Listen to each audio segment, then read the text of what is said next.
गुरुर्ब्रह्मा गुरुर्विष्णु गुरुर्देव महेश्वर गुरुरेव परं ब्रह्म तस्मै श्री गुरवे नमः।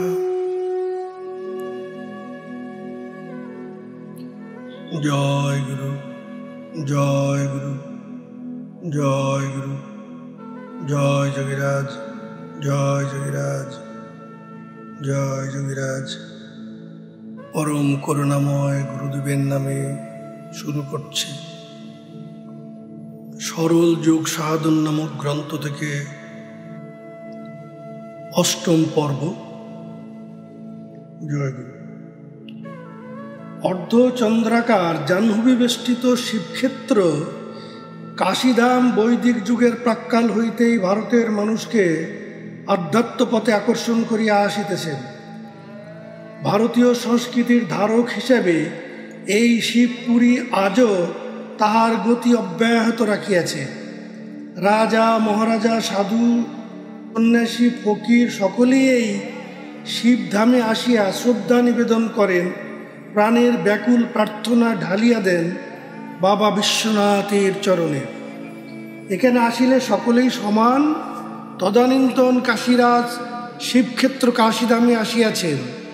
তিনি পূর্বে এই গৃহযোগীর কথা শুনিয়াছিলেন। একজন উচ্চ পদস্থ রাজ কর্মচারীকে পাঠাইলেন যোগীরাজের নিকট। তখন কিভাবে রাজা তাহার সহিত সাক্ষাৎ করিতে পারেন তাহা অবগত হইবার উদ্দেশ্যে কর্মচারীটি আসিয়া রাজার ইচ্ছা নিবেদন করায় যোগীরাজ বলিলেন, রাত 9টার পর যখন লোকজন কেউ থাকিবে না তখন রাজা একাকী আসিতে পারেন। প্রয়োজন হইলে একজন বিশ্বস্ত লোক সাথে আনিতে পারেন, কিন্তু এখানে আসিবার বিষয় রাজাকে গোপন রাখিতে হইবে। যথাসময়ে রাজা আসিয়া উপস্থিত হইলেন।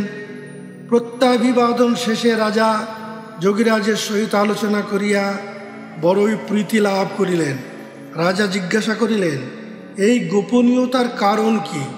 যোগীরাজ বলিলেন, আপনি রাজা, বহু লোক আপনাকে চেনে। আপনি প্রকাশ্যে আসিলে হৈ হৈ পড়িয়া যাইবে, সেই জন্য গোপনীয়তা পালনের নির্দেশ দিয়েছিলাম। রাজা অত্যন্ত প্রীত হইয়া তাহার নিকট যোগ দীক্ষা প্রাপ্ত হইলেন। তদানীন্তন নেপালাধীশ এবং বর্ধমানের রাজাও ঐরূপ গোপনে তাহার সহিত মিলিত হন এবং তাহার কৃপা লাভ করিয়া ধন্য হন। যোগীরাজ তাহার নির্ধারিত সাধন পথে কয়েকটি ক্রম নির্দেশ করিয়াছিলেন। সাধনা করিয়া যেমন উচ্চ হইতে উচ্চতর অবস্থান প্রাপ্ত হইবে, তেমনি তেমন সাধনার উচ্চতর ক্রমগুলি প্রাপ্ত হইবে। এই নিয়ম তিনি নিজে সারা জীবন মানিয়া চলিয়াছেন এবং পরবর্তী সাধকদের জন্য নির্দেশ করিয়া গেছেন। কাহারও ক্রম ভঙ্গ করিবার উপায় ছিল না।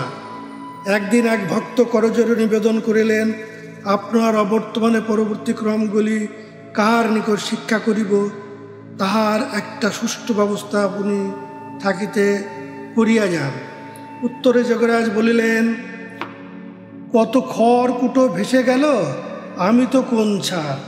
যখন তোমার সময় হবে তখন সাহারা মরুভূমিতে থাকিলেও ঠিক পাবে। যোগীরাজ কাহাকেও স্বধর্ম পরিত্যাগ করিতে বলেন নাই। ইহা তাহার প্রদর্শিত সাধন পন্থার একটি বিশেষ বৈশিষ্ট্য। তিনি বলিতেন, যে কোনো ধর্ম বা যে কোনো মতাবলম্বী মানুষই হোক না কেন, এই যোগ সাধন করিতে বাধা নাই। শাক্ত, শৈব, বৈষ্ণব, সৌর, গানপত্য সহ সকল হিন্দু, মুসলমান, খ্রিস্টান, এক কথায় সকল মানুষই এই সাধন যোগ সাধন করিতে পারে এবং ইহার কোনো প্রতিবন্ধক নাই। তিনি বলিতেন, ইহা আত্মসাধনা, সব জীবদেহেই একই আত্মা বিরাজমান, সুতরাং আত্মসাধনায় কোনো বাধা নাই। যাহার যে ধর্মে বিশ্বাস, যাহার যে দেবদেবীতে ভক্তি, তাহার যাহা ইষ্ট তাহাই করিবে। আপন আপন বিশ্বাসে নির্ভর করিয়া চলো। তাই দেখা যায় সকল প্রকার হিন্দু, মুসলমান, খ্রিস্টান প্রভৃতি নানা ধর্মের ও শ্রেণীর মুমুক্ষু সত্যানুসন্ধানী ভক্তগণ তার পদাশ্রয় লাভ করিয়াছিলেন। আব্দুল গফুর খাঁ নামে এক দরিদ্র মুসলমান ভক্ত তাহার নিকট যোগ সাধন পাইয়া অনেক উচ্চ অবস্থা লাভ করিয়াছিলেন। যোগীরাজ স্বয়ং বহু ভক্তকে যোগক্রিয়া প্রদান করিয়া তাহাদিগকে আত্মোন্নতির পথে অগ্রসর করিয়াছিলেন। তিনি ঠিক কতজনকে দীক্ষা প্রদান করিয়াছিলেন তাহা সঠিক জানা যায় না। তাহাদের মধ্যে পরবর্তীকালে বিখ্যাত যোগীরূপে পরিচিত হইয়াছিলেন তাহার ঋষি সমপুত্রদ্বয় ৩ কড়ি লাহিড়ী ও ২ কড়ি লাহিড়ী এবং পঞ্চানন ভট্টাচার্য মহাশয়, স্বামী প্রণবানন্দ গিরি, স্বামী যুক্তেশ্বর গিরি, ভূপেন্দ্রনাথ সান্যাল, স্বামী কেশবানন্দ, স্বামী কেবলানন্দ, বিশুদ্ধানন্দ সরস্বতী, কাশীনাথ শাস্ত্রী, নগেন্দ্রনাথ ভাদুরী, প্রসাদ দাস গোস্বামী, কৈলাসচন্দ্র বন্দ্যোপাধ্যায়, রামকমল গোপাল মজুমদার, মহেন্দ্রনাথ সান্যাল, রামদয়াল মজুমদার, হরিনারায়ণ পালোধি প্রভৃতি মহাশয়গণ।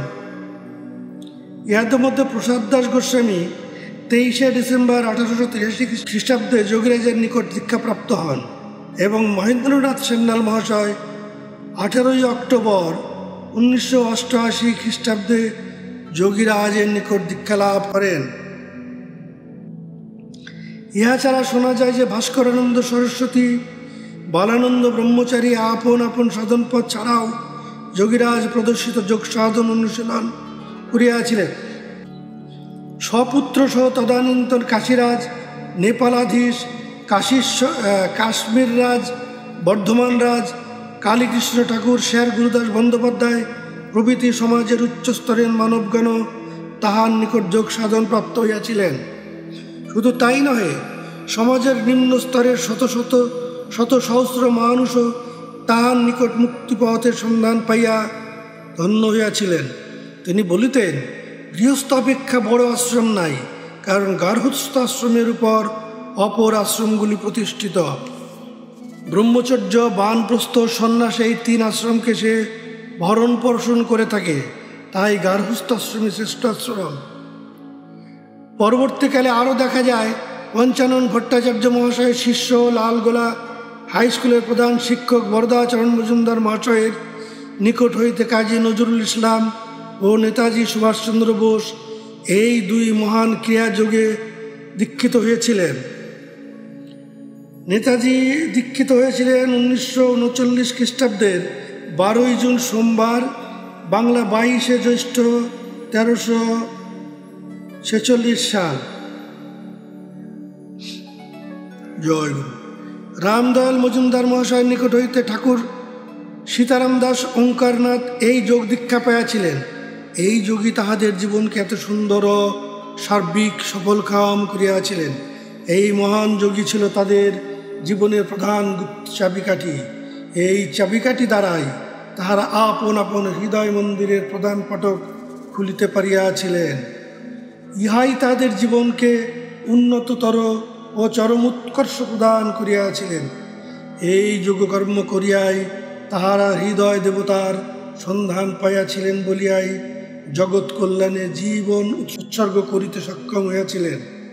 বর্তমান কালের অধিকাংশ মানুষ এই যোগকর্ম করে না বলিয়াই তাহাদের ইন্দ্রিয় শক্তিগুলি অমার্জিত থাকে এবং ধর্মের বাহ্য চটকে আকৃষ্ট হয় বলিয়া আজ দেশে এত অন্যায়।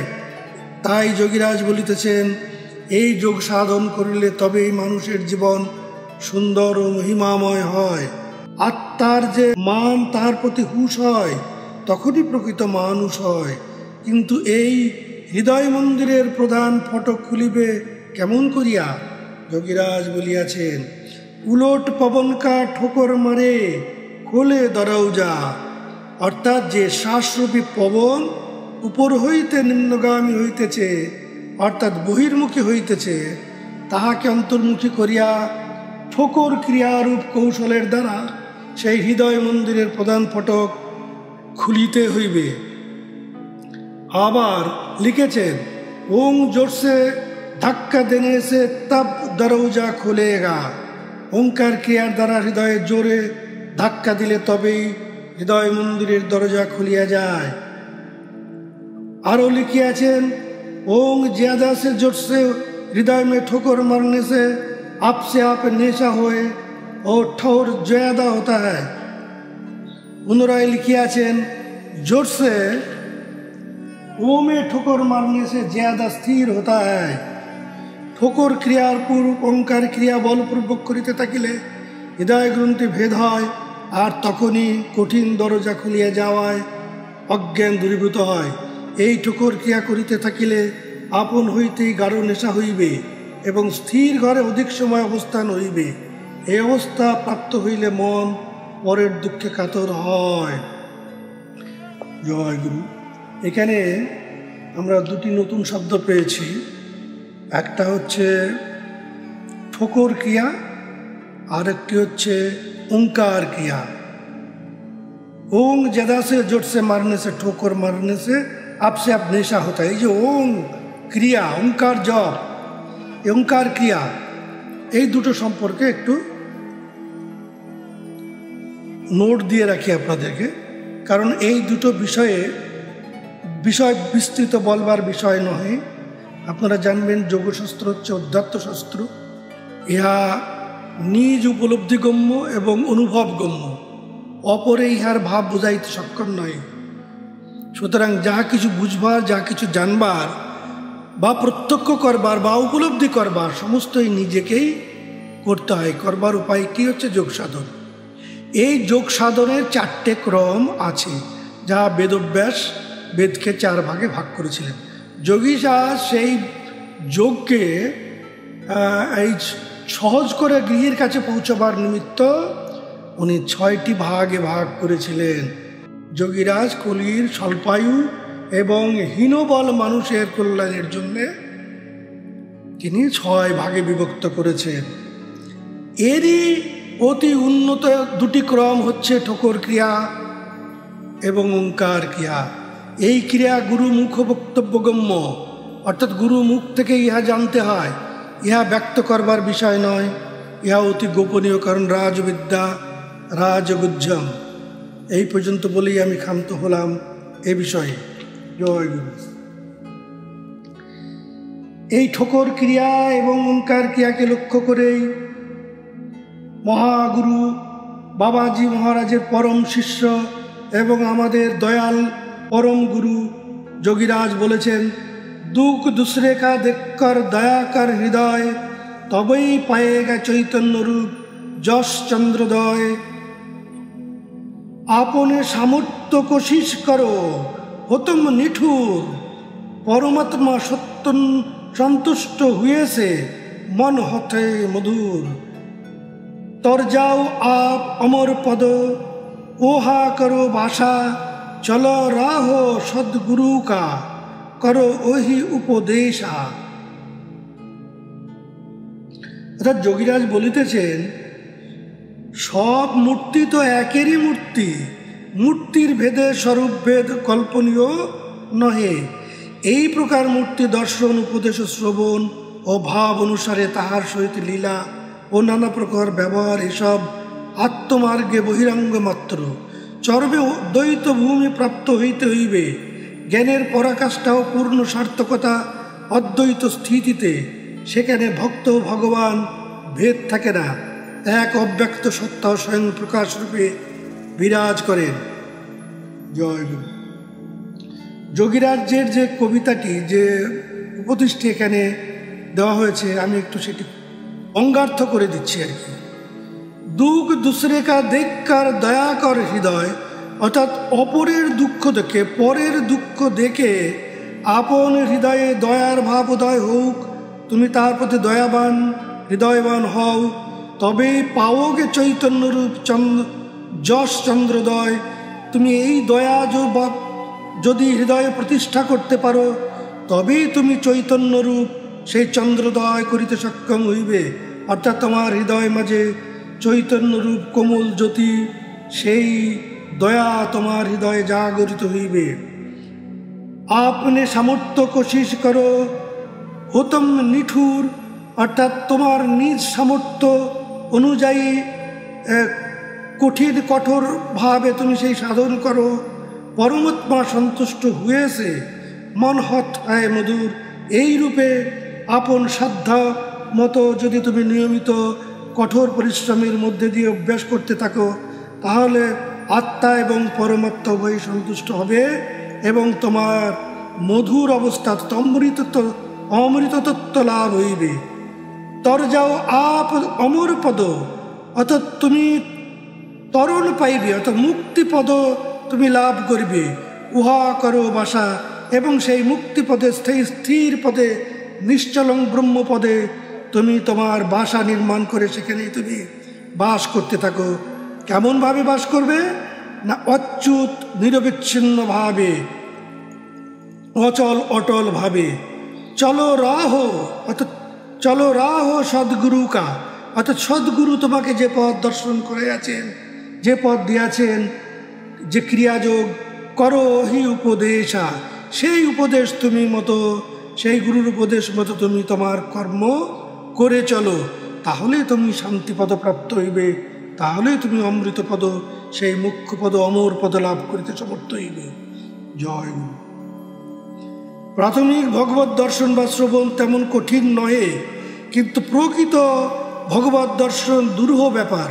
বহুরূপ পরীক্ষার ভিতর দিয়া এবং অতি কঠোর সাধনা করিয়া সাধনার প্রকৃত ভূমিতে উন্নীত হইলে প্রকৃত ভগবান দর্শন লাভ করা যায়। যোগী জীব শিবে পরম শিবরূপী আত্মসাক্ষাৎকার লাভ করিয়া কৃতার্থ হন। কিন্তু বর্তমান যুগে মানুষের মন যেরূপ বিশ্বাসীন এবং শ্রদ্ধাহীন, তাহাতে এই প্রকার দর্শনও কঠিন হইয়া পড়িয়াছে। মানুষের মন বর্তমান যুগে কেবল তর্ক সংশয় প্রবণ, সরল বিশ্বাস বর্তমানে অত্যন্ত দুর্লভ। তাই সহজলভ্য বস্তু এখন দুর্লভ হইয়া পড়িয়াছে। কিন্তু যোগ দীক্ষা সম্পূর্ণরূপে বৈজ্ঞানিক শিক্ষাক্রমের উপর আধৃত। যেমন 2+2, অর্থাৎ অঙ্কশাস্ত্রে যেমন আমরা দেখি 2+2=4 হয়, তেমনি যৌগিক ক্রিয়াগুলির যথাযথ ক্রম অভ্যাসলব্ধ অনুভূতি আনন্দলেখের এক একটি ক্রম দ্বারা খুলিয়া দিতে থাকে। পৃথিবীতে যদি মানুষের আত্মকর্ম নামক কোনো তত্ত্ব থাকে, তাহাই যোগকর্ম, যাহার তাত্ত্বিক অংশ যোগ দর্শনে ব্যাখ্যাত হইয়াছে এবং কালাতীত সিন্ধু সভ্যতার ধ্বংসাবশেষে এই সভ্যতার বেশ কিছু স্থূল প্রমাণও পাওয়া গিয়াছে। বর্তমানকাল পর্যন্ত পৃথিবীর সর্বদেশের সর্বসম্প্রদায়ের মানুষের সাধন পদ্ধতির মধ্যে যোগ তত্ত্বের প্রত্যক্ষ ও পরোক্ষ সম্পর্ক দেখা যায়। এই বিষয়ে অধ্যাপক শিবনাথ শাস্ত্রী মহাশয় এলিমেন্টস অব দ্য ইন্ডিয়ান অ্যাথেস্টেটিক্স গ্রন্থের মাধ্যমে ও 2য় খণ্ডে বিষয়টি ঐতিহাসিক, দার্শনিক ও সাংস্কৃতিক দিকে আলোকপাত করিয়া গিয়াছেন। ভগবান গুরুরূপে আবির্ভূত হইয়া ভক্তকে চালনা করেন এবং যখন তাহার পক্ষে যাহা আবশ্যক সেই জ্ঞান উপদেশ ইত্যাদি দান করিয়া থাকেন। এই গুরুই সদ্গুরু। এই সদ্গুরু একবার প্রাপ্ত হইলে আর গুরুর অভাবজনিত দুঃখ অনুভব হয় না। যে সত্যকে ধারণ করবে তার হৃদয় যদি বিশ্বাসহীন অথবা সংশয়গ্রস্ত হয়, তাহা হইলে ভগবত কৃপা শক্তি প্রকাশে পথ রুদ্ধ হইয়া যায়। ঈশ্বর অনুগ্রহ ভাবের মুখে পাওয়া যায় সহজ, কিন্তু নিজ সাধন বলে বা ধারণা শক্তির দ্বারা ধরিয়া রাখা এবং উহাকে অবলম্বন করিয়া আত্মশক্তির বিকাশ ঘটানো অত্যন্ত কঠিন। জ্ঞান বলিতে সাধারণ জ্ঞানকে বোঝায়, কিন্তু বিজ্ঞান বলিতে পুস্তকস্থ জ্ঞান বা বিচার বিতর্ককে বোঝায় না, ভাব বা কল্পনাও নয়। উহা প্রত্যক্ষ দর্শন ও প্রত্যক্ষ অনুভূতি, অর্থাৎ বিশেষ রূপ জ্ঞান যাহা, তাহাই বিজ্ঞান। উহাকে আত্মজ্ঞান বলে। দৃশ ধাতু জ্ঞানার্থ, অতএব দর্শন শব্দের প্রকৃত অর্থই জ্ঞান। যে বস্তু অনন্ত আকারে বিশ্ব ব্রহ্মাণ্ড পরিব্যাপ্ত রহিয়াছেন, সেই অপরিবর্তনীয় বস্তুকে দর্শনই আত্মদর্শন বা ব্রহ্ম সাক্ষাৎকার। ইনি পরমাত্মা, ইনি অনুভবীয়।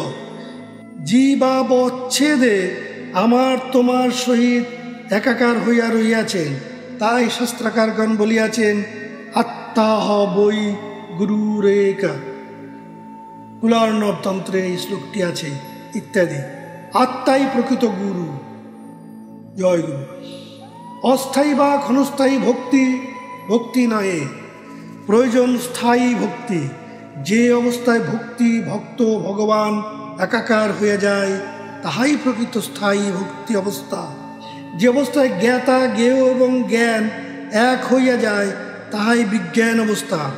তাহাকেই যথার্থ ভক্তি বলা যায় বা জ্ঞানও বলা যায়। যতক্ষণ মন বহির্দেশে ঘুরিতে থাকে ততক্ষণই জ্ঞান ও ভক্তি আবৃত থাকে। মন অন্তর্মুখী হইলে ঈশ্বর কৃপায় ব্রহ্মপথে প্রবেশ করিতে সমর্থ হয়। তখন আবরণ অপসৃত হয় এবং আত্মবান হওয়ায় ধর্মতত্ত্বের স্বরূপ উদ্ঘাটিত হয়। ধর্মস্য তত্ত্বং নিহিতং গুহায়াম গুহায়াং নিহিতং ব্রহ্ম শাশ্বতম। মহাভারতের বন পর্ব বক যক্ষ সংবাদ এই শ্লোকটি বর্তমান রয়েছে। ধর্মের প্রকৃত তত্ত্ব গুহায় ভিতর নিহিত আছে। সেই গুহার ভিতর যাহা নিহিত আছে তাহাই শাশ্বত ব্রহ্ম। এই গুহা কি কোনো পর্বত গুহা?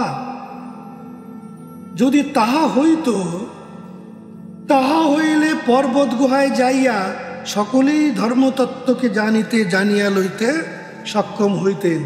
তাহা তো হইবার নহে, তাহা তো হয় না। উহা সকল মানব শরীরে কূটস্থ রূপে বিরাজমান। উহাকে গগন গুহা বলে। কূটস্থের মধ্যবর্তী যে বিন্দুরূপ গুহা, সেই গুহার অভ্যন্তরে মনকে প্রবেশ করাইতে পারিলে চিন্ময় অনুপ্রত্যক্ষ হয়। তখন ধর্মের প্রকৃত তত্ত্ব বা গুরু রহস্য উদ্ভাসিত হয়। একমাত্র প্রাণকর্মের দ্বারাই উহা সম্ভব এবং যোগী মাত্র এই কূটস্থ প্রত্যক্ষ করিয়া থাকেন। তাই যোগীরাজ 29 মার্চ, কোনো সাল উল্লেখ নেই, লিখিয়াছেন अंतर्भेद खोला यानी भीतर भीतर शासा चलने का राहो मिला।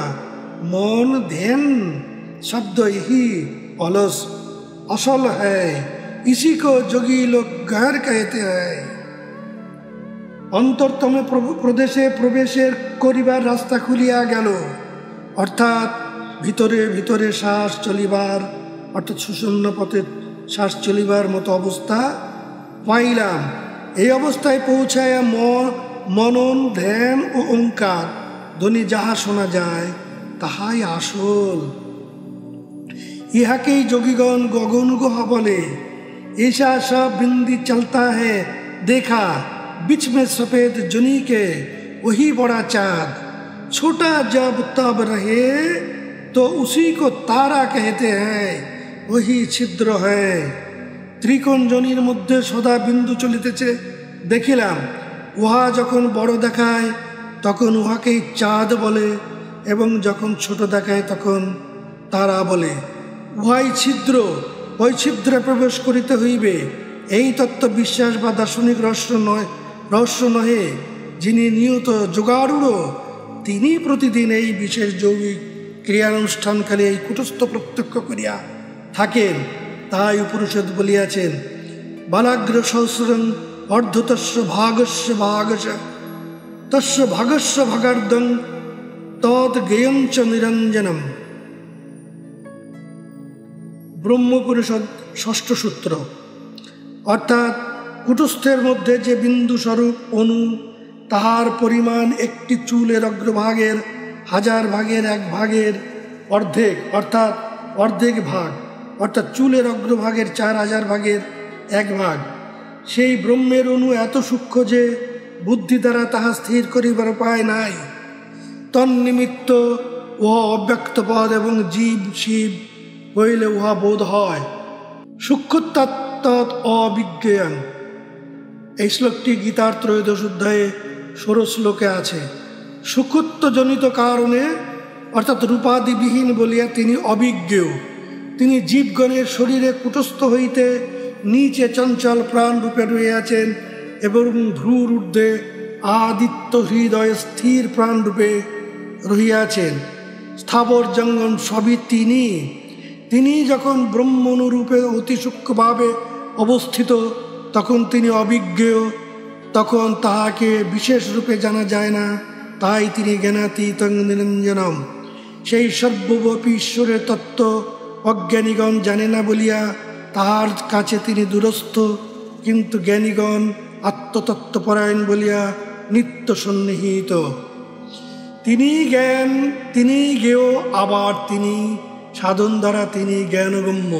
তাই যোগীরাজ লিখিয়াছেন, उजियाली में सूक्ष्म वस्तु का दर्शन होता है, अंधियाली में नहीं। जैसे सूर्य के ज्योत में कोई घर के भीतर छेद हो के आए तो जो धन धूल सब उड़ता है, एक एक करके सब दिखता है, लेकिन छात्रों में कुछ नहीं।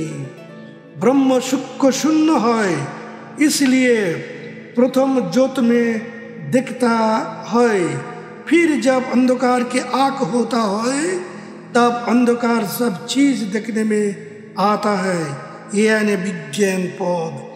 যিনি যে মার্গেই চলুন না কেন, প্রকৃত ধর্মতত্ত্ব জানিতে হইলে তাহাকে ঋষি প্রদর্শিত পথে যাইতেই হইবে। যোগীরাজ বলছেন, মত, মন ও মুনি এসবই মন ধাতুর রূপান্তর মাত্র।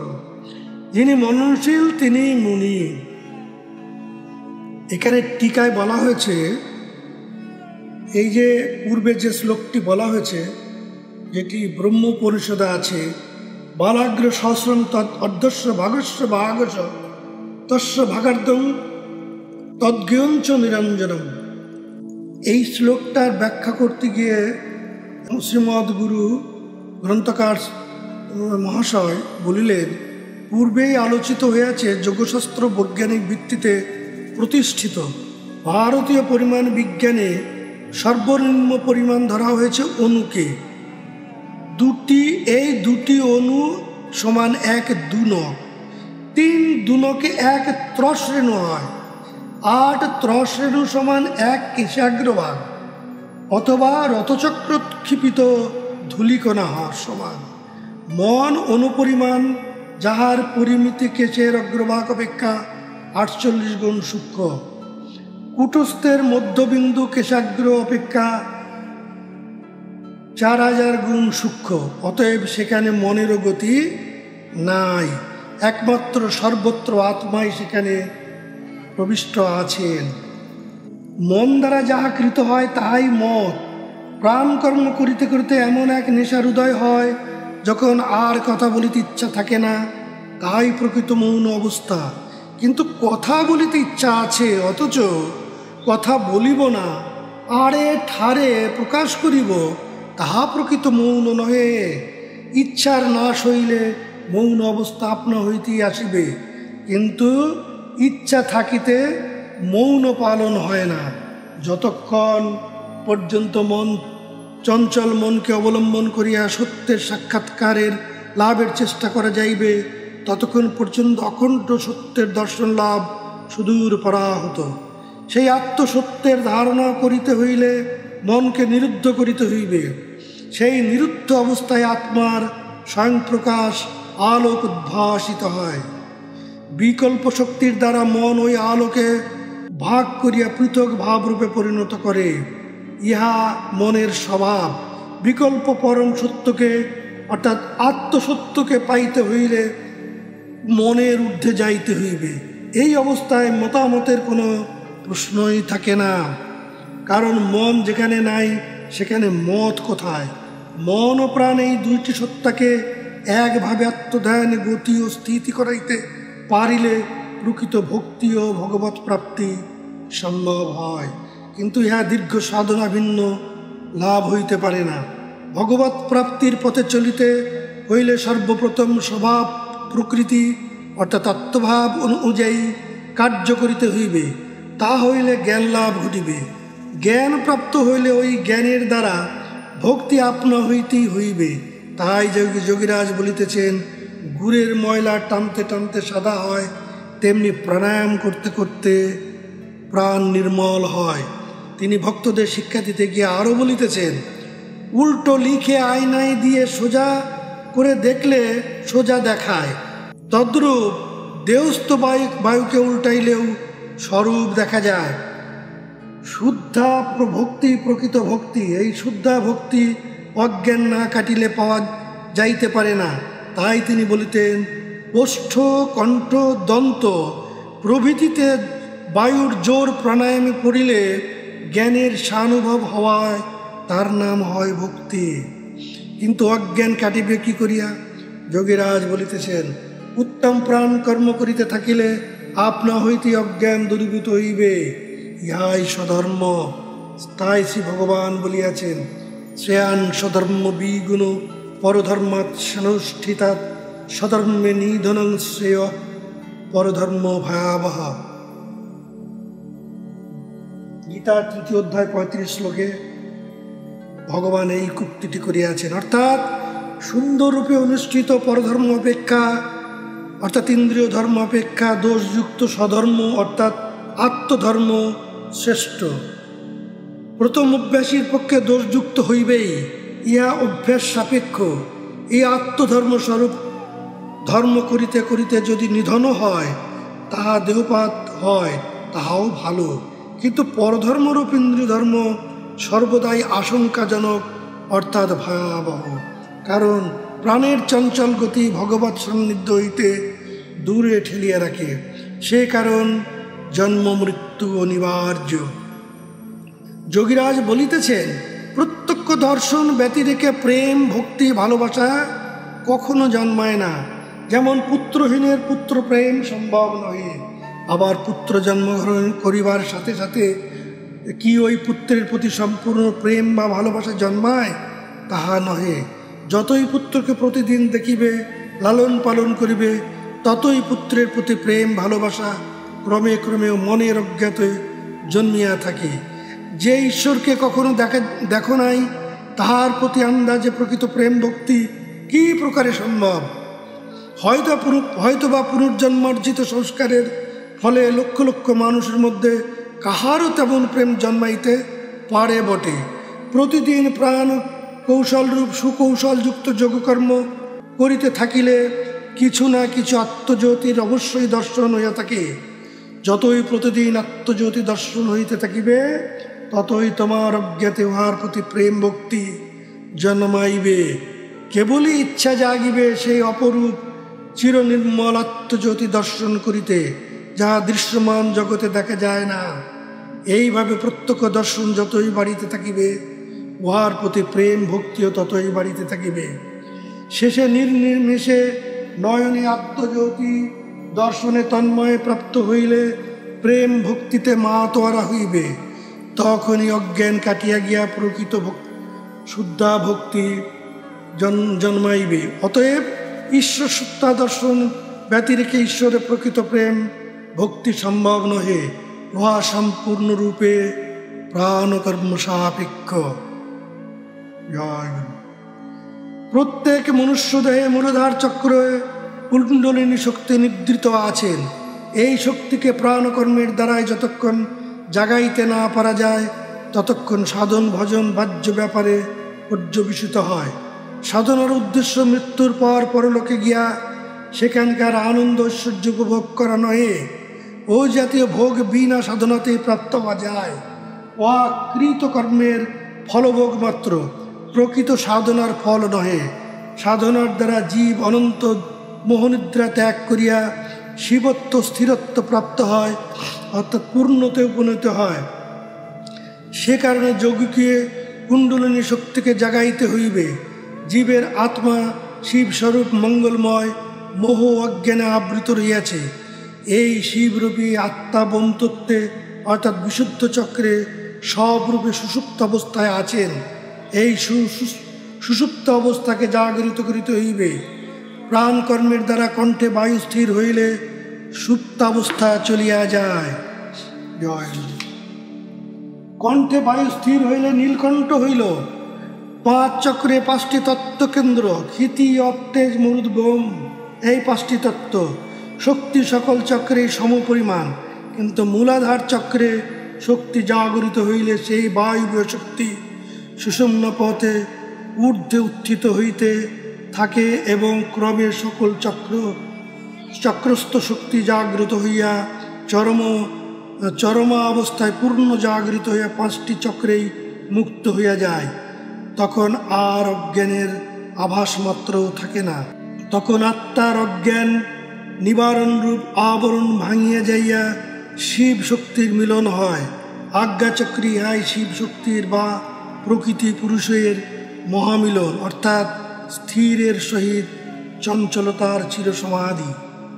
জয় জয় জগন্নাথ। এই অধ্যায়ে আমরা একটি নতুন শব্দ পাইয়াছি, সেটি হচ্ছে কুলকুণ্ডলিনী শক্তি, যেটা মূলাধার চক্রে অবস্থিত। এই বিষয়ে একটি খোলসা করা যাক। যোগশাস্ত্র মতে, অধ্যাত্মবিদ্যা মতে সুষুম্না নারীর, তার মধ্যেও আরও 3টি নারী আছে, বজ্রা এবং উষা নারী। এই যে 3 নারী, এই 3 নারীর মধ্যে ব্রহ্মনারী অবস্থান করে। এই সুষুম্না নারীর মধ্যস্থ যে ব্রহ্মনারী, তাহা এই ব্রহ্মনারী বা ব্রহ্মসূত্র, ইহা সহস্রারস্থ পরব্রহ্ম হইতে উৎপন্ন হইয়া ঊর্ধ্ব এবং মধ্যলোক অতিক্রম করিয়া অধলোকে মূলাধার পর্যন্ত বিস্তৃত হইয়াছে। অর্থাৎ সহস্রার হইতে এই ব্রহ্মনারী মূলাধার পর্যন্ত বিস্তৃত রহিয়াছে। এই ব্রহ্মনারী দ্বারাই মূলাধারস্থ যে চেতনা শক্তি বা চৈতন্য শক্তি, যে জীবাত্মভাব, তাহার সহিত আজ্ঞাস্থ আত্মা এবং সহস্রারস্থ পরমাত্মভাবের সহিত সংযোগ রক্ষা করিয়া চলিয়াছে। এই ব্রহ্মনারী আজ্ঞাচক্রে আসিয়া দ্বিচক্র বিশিষ্ট হইয়া সেখানে স্থিতি লাভ করিলে তাহাই ব্রহ্ম নাম লাভ করে এবং আত্মা নাম লাভ করে। পরে উহা আজ্ঞাচক্রের নিম্নে আসিয়া ত্রিধা বিভক্ত হইলে ইরা, পিঙ্গলা এবং সুষুম্না এই 3 নাম ধারণ করেন। বাম দিকে ইরা নারী, দক্ষিণ দিকে পিঙ্গলা নারী এবং মধ্যে তার অবস্থান করে সুষুম্না নারী। এই সুষুম্না নারী বাহিয়াই আজ্ঞাস্থ যে আত্মা, তাহা প্রাণ রূপ নাম ধারণ করিয়া সুষুম্নাকে আশ্রয় করিয়া উনি এই যে আজ্ঞা হইতে মূলাধার পর্যন্ত যে 5টি চক্র আছে, 5টি ক্ষেত্র আছে, এই 5টি চক্রে বা ক্ষেত্রে তিনি 5টি তত্ত্ব নির্মাণ করিয়া সেখানেও বিভিন্ন শক্তিরূপে অবস্থান করেন এবং এই রূপে শেষে মূলাধারে নামিয়ে আসিয়া তিনি এই সুষুম্না নারী এবং ইরা, পিঙ্গলা নারী, সুষুম্না নারীকে অবলম্বন করিয়া সার্ধ ত্রিবলয় আকারে ক্রুদ্ধফণীর ন্যায় তিনি অবস্থান করিতেছেন। এই যে সুষুম্না নারী মুখ, যেটি ঊর্ধ্ব ক্রুদ্ধফণীর ন্যায় রহিয়াছে, যাহাকে বেষ্টন করিয়া আছে ইরা, পিঙ্গলা নারীদ্বয়, যার মুখ রুদ্ধ করিয়া আছে ইরা, পিঙ্গলা নারীদ্বয়। এই জন্য চৈতন্য শক্তিও মূলাধারে রুদ্ধ আছে। এইটারই বহির্রূপ হইতেছে শিবলিঙ্গবধ। আমরা যে শিবলিঙ্গের পূজা বহির্বিশ্বে বহিরঙ্গে করিয়া থাকি, ইহা তাহার প্রতীক। শিবলিঙ্গবতই ওখানে মূলাধারে দৃষ্ট হয়ে থাকে। এই শক্তিকে এই তন্ত্রশাস্ত্রে বলা হয়েছে কুলকুণ্ডলিনী শক্তি। আসলে এই স্থানেই জীবের যে চিদ ঘনশক্তি অর্থাৎ চৈতন্য শক্তি, যাহা আজ্ঞার নিম্নে চিদাকাশ হইতে অধপাতিত হইয়া মূলাধারে আসিয়া বদ্ধ হইলেন এবং স্থির হইলেন, ইহাকেই বলা হয় কুণ্ডলিনী শক্তি। আসলে ইহা চৈতন্য শক্তির বদ্ধ অবস্থা। এই চৈতন্য শক্তি বদ্ধ মূলাধারে আছে বলিয়াই জীব অজ্ঞান মণ্ডিত হয়ে আছে। যতক্ষণ পর্যন্ত এই শক্তিকে আবার ঊর্ধ্বগামী করিয়া তার যে চক্র, যে সার্ধ 3.5 বলয়াকার রয়েছে, ওই প্যাচমুক্ত না করা যাচ্ছে, ততক্ষণ পর্যন্ত এই শক্তির মুখ উন্মোচিত হবে না, চৈতন্য জাগ্রত হবে না। একবার যদি মূলাধারস্থ চৈতন্য শক্তি জাগ্রত হয়, তা হইলে সেই চৈতন্য শক্তির প্রবল আঘাতজনিত কারণে বাদ বাকি চতুর্তত্ত্বে যে চৈতন্য শক্তি নিদ্রিত অবস্থায় রয়েছে, তাহার প্যাচ মুক্ত হইয়া ক্রমে ক্রমে চৈতন্য জাগরিত হয় এবং আজ্ঞায় যে শিব শক্তির সহিত মিলিত হয়। এখানে বুঝবার বিষয় এইটাই যে আজ্ঞাস্থ যে স্থির প্রাণ এবং তাথা হইতে যে চঞ্চলা প্রকৃতির উদ্ভব হয়, যা নাবিস্থ সমান বাইরে আকর্ষণ হয়, তাই প্রকৃত প্রকৃতি শক্তি। আর ওই যে মূলাধারস্থ অর্থাৎ কুলকুণ্ডলিনী শক্তিরূপে যে চৈতন্য শক্তি যাহা নিদ্রিত অবস্থায় আছেন, উহা হচ্ছে স্থিরা প্রকৃতি রূপা। এই স্থিরা প্রকৃতির সঙ্গে যখন চঞ্চলা প্রকৃতি মিলিত হয়, মিলিত হলে ওই স্থিরা প্রকৃতি ঊর্ধ্বগামী হয়। ওই স্থিরা প্রকৃতি হচ্ছে রাধা স্বরূপ বা শক্তি স্বরূপ বা পার্বতী স্বরূপ। তাই তিনি ঊর্ধ্বগামী হয়ে তত্ত্বে তত্ত্বে চৈতন্য জাগরণ পূর্বক তিনি আজ্ঞাস্ত শিব, অর্থাৎ এই জীব যখন স্থির হয়, স্থিরভাবী শিব, স্থিরত্বং ব্রহ্ম উচ্চতে, তিনিই শিব, ব্রহ্মই শিব। সেই স্থির ভাবের সহিত মূলাধারস্থ কুলকুণ্ডলীর চৈতন্য শক্তি অর্থাৎ আদ্যা শক্তি যে মিলিত হয়, ইহাই শিব এবং পার্বতীর মিলন অবস্থা। জয় গুরু, জয় গুরু, জয় যোগীরাজ, জয় যোগীরাজ।